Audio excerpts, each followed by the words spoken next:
Somebody's the drama, aren't they? Recently, there's been a whole hullabaloo about Mega Evolution. After 2.5 generations, Game Freak decided that now's the time to bring these powerful forms back and with a vengeance, as they can now go completely rogue without keystones or trainers. Or at least that's what we know right now. And look, a new TCG set's coming out with really ugly cards and you shouldn't waste your money, so give it here, I'll look after it for you. Thank you. What does that say? But Paul, what's Mega Evolution?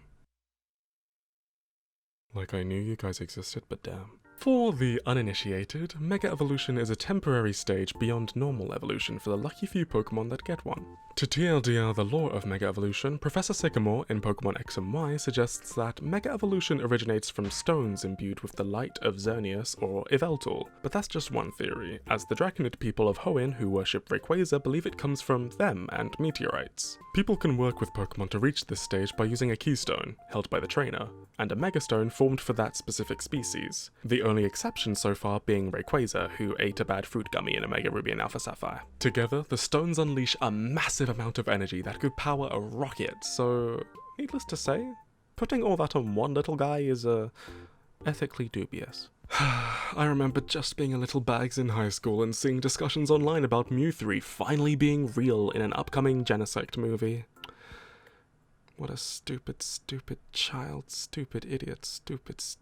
So I've had plenty of time to get acquainted with this ragtag bunch, and while some of them could just be chalked up to exaggerations of their original forms, that's too simple for my 200-mile-per-hour forehead. Back to this idea of megas being exaggerations. I thought I'd look a lot more into cryptids or folklore to see where some of these ideas might be coming from, since most cryptids are often exaggerations themselves, as well as researching the usual mythical beings or seeing if there's any cultural significance for each Mega Evolution too. So before I get started on sharing my incredibly well animated PowerPoint presentation, there's a lot of these guys, so I'll be splitting the Mega Evolutions up depending on which game they originally debuted in, or in some cases which game they were publicly revealed in. This video will cover all the Mega Evolutions from Pokémon X and Y, so if your favourites from Omega Ruby and Alpha Sapphire, hold on just a bit longer while I work on that video, and if your favourites from Legends ZA, look at when this was uploaded. Wait your turn. Let's do some reading. Venusaur is frog, and I couldn't find a folklore creature that really filled their size 29 boots, so I thought I'd look into some cryptids or weird big tree stories that could explain why the trunk would take over this thing. This is what brought me to the Madagascar tree. See, in 1874, the New York World published a fictitious article by a professional poster called Edmund Spencer, who claimed that a new species of plant was discovered in Madagascar, with a depiction of the tree eating a woman. It took 14 years for the article to be debunked. Journalism's always been a little questionable. Yeah, it's funny to joke about how Charizard is Game Freak's favourite princess and the most interesting girl in the world. But I believe the fact that they chose to make 2 Mega Evolutions for the lizard relates to Sangyong and easy money. The Sangyong were twin dragons from Korean mythology who dreamt of flying to heaven, but for their wish to come true, they needed to claim the one gemstone that they shared. This would lead the dragons to reverence, insisting the other should go in their stead. The Heavenly King, impressed by their selflessness, gifted a second gemstone down so that they could ascend together. No name a single Charizard that would do that. Blastoise's more deformed look here may be based on the Beast of Buzco, a cryptid spread around 1898 by a farmer who supposedly saw a giant turtle in his lake. People didn't really pay any mind to it until 50 years later 2 other citizens also reported seeing a giant alligator or snapping turtle hybrid. I honestly doubt this story actually has enough traction to inspire slapping another gun onto this thing. But it's a cool story and there's only so many mythical turtles and not all of them are Xuan Wu. Alakazam looks like it might be inspired by the real-life Sadhu, Indian holy people. They are generally humble people who take vows of poverty and trust in their local community. They don't own much, but the possessions they do have are of great importance. For legal reasons, on a completely unrelated note, the star symbolism and the pose may also emulate the Baphomet too, a pagan or Gnostic idol deity who has become more of a symbol of the occult. From the very beginning, Pokemon has pushed the extra-dimensional capabilities of Mega Gengar, So I think there's a lot to be said in that Mega Gengar represents envoys between the different perpetual existences of Shintoism, like Tokuyo no Kuni, Ne no Kuni, or Yomi no Kuni. Mega Gengar may also represent the idea that if a soul is beyond redemption as it moves on, their spirit may turn into an Oni. In some cases, if they're horrible enough, like Gengar's very consistent shiny form, they transform when they're still alive. Surprising absolutely no one, there aren't exactly a lot of kangaroo cryptids out there. No, Rocco doesn't count. But since Kangaskhan takes inspiration from Mongolian soldiers thanks to her armor, I think the kid gets involved for one reason and one reason only. Historically, children often fought alongside their parents when they came of age, and that's exactly what this little runt does, and according to VGC it did it really good. To this day, I don't know what madman got this across the finish line, but thank you for your service. Mega Pinsir could be one of the most rags to riches stories for a Mega. To me, they might be emblematic of the Greek legend of Garambus, son of a god and a nymph. He was an arrogant musician who began to slander the nymphs, denouncing their godly heritage, even though he was part nymph himself. So they put bugs in him. They turned him bug mode. Bugaboo. You got to keep the wings though. Now I know, we're all somehow still mad that this isn't a dragon type.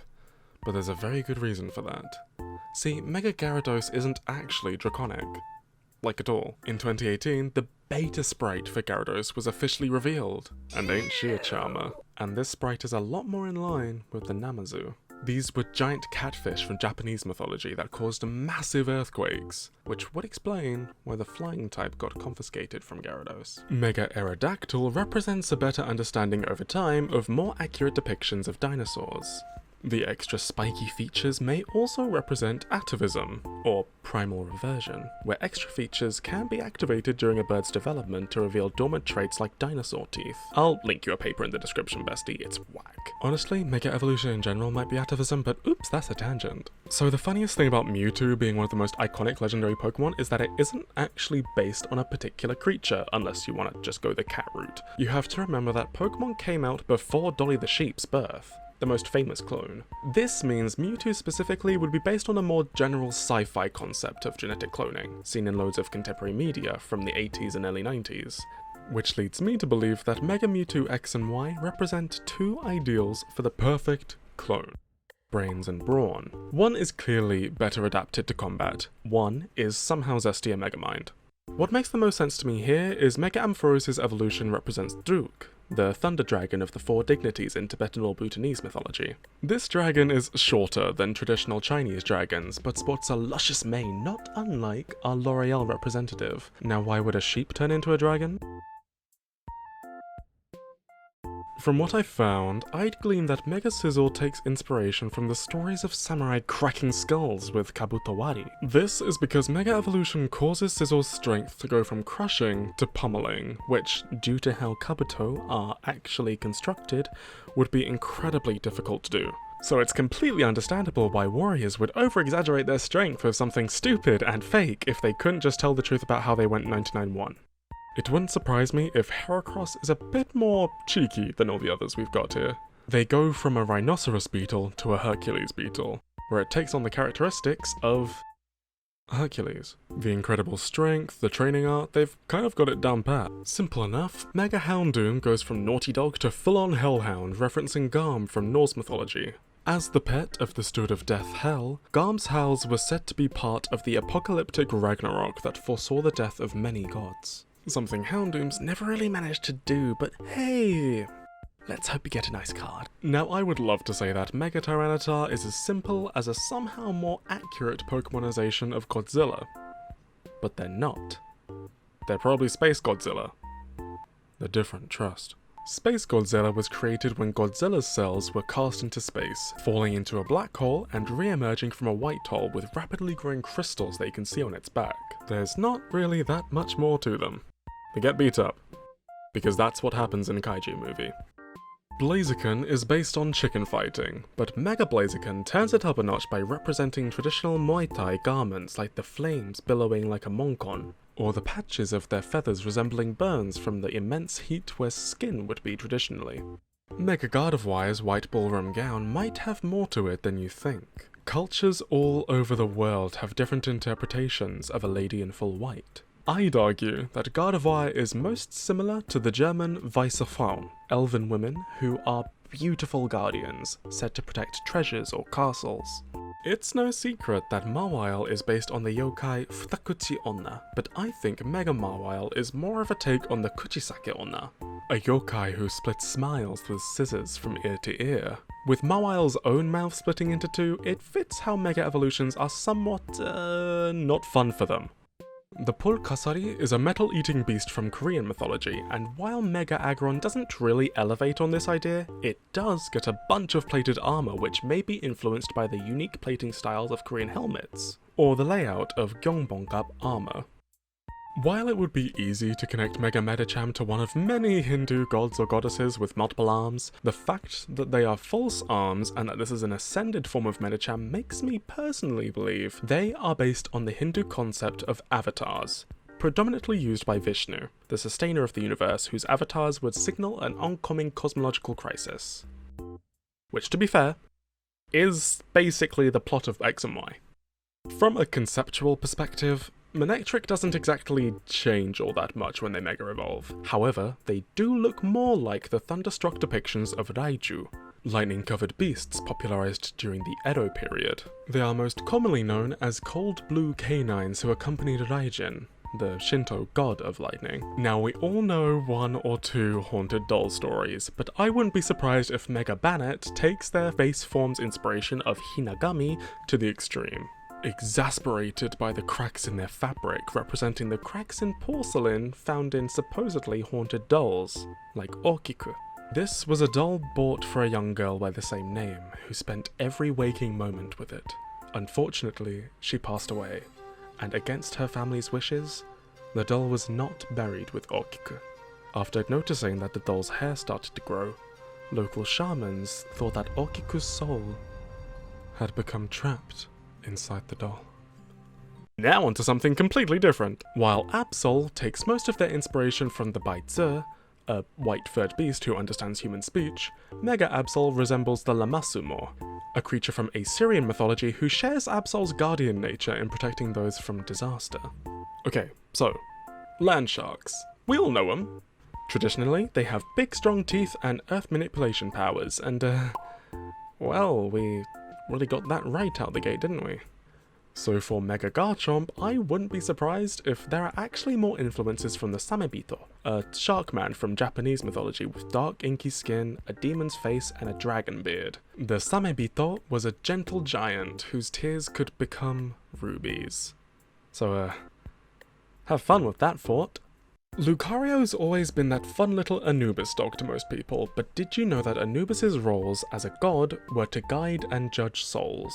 Lucario might take that concept and imbue it in their practice of managing the flow of chi, or what Pokemon have called aura, meaning Mega Lucario is what happens when chi is completely unbalanced by that mega energy, causing a complete disregard for that discipline it usually has. So the judge do be judging. Traditionally, in Chinese martial arts, it's said that every person possesses this power. However, martial artists can harness that force and essentially manipulate it for combat, where it is known as Neijin. So what would our final, most powerful, most mysterious Mega Evolution of the day be based on? It's the Abominable Snowman. Shocker. Basically, in 1921, some genius named Lieutenant Colonel Charles Howard Bury, recounted crossing the Lac Bala, just north of Mount Everest, where he supposedly found footprints that he believed were probably caused by a large loping grey wolf, which in the soft snow formed double tracks rather than those of a barefooted man. One of the guides he had affirmed his intrigue by telling him about the local legend of the Wild Man of the Snows, or Metokangmi, meaning man, bear, snowman. Now is Mega Abomasnow a man, bear, or a tree? Well, now I look at it, it is a bit, maybe? Wow, look at all that education that just happened. Do you feel educated? The first wave of Mega Evolutions have this really cool, consistent design philosophy that, whether you like it or not, does seem to be upheld thanks to Mega Dragonite's reveal. Exaggeration. That's the key criteria that Game Freak had to keep in mind after years of no new Megas. And, ultimately, I am happy with it. I just want to reiterate that the connections I've made today are purely speculative, and all for the purpose of sharing stories from different cultures. Are you looking forward to me looking at the Mega Evolutions from Omega Ruby and Alpha Sapphire? Who do you think was my biggest stretch? As always, leave a comment and subscribe to see when I get around to it, and maybe, just maybe, we can see each other again.